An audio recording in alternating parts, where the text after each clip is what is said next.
One of the mandates of the National Council on Climate Change is to develop a national climate change action plan for Nigeria that is going to be based on a 5-year cycle. And also to note that every entity in Nigeria, every MDA, every government, every private sector,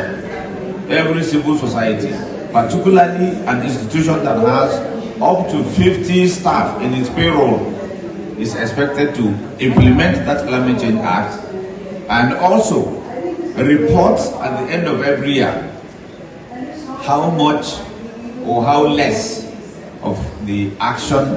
contained in its own action plan that it has implemented. And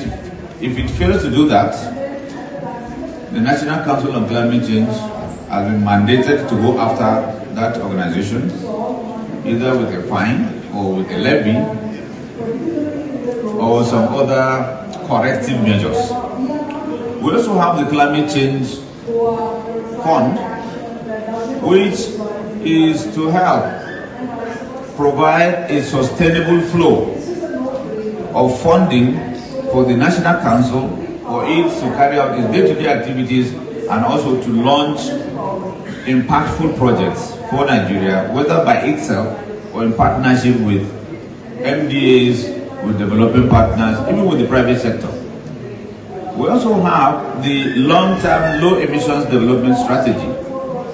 Every developing country is expected to do that. And we are proud to announce that on the first day of COP28, Nigeria's long-term low emissions development strategy was actually launched, and we are depositing it with the UNFCCC in fulfillment of the requirement under the Paris Agreement.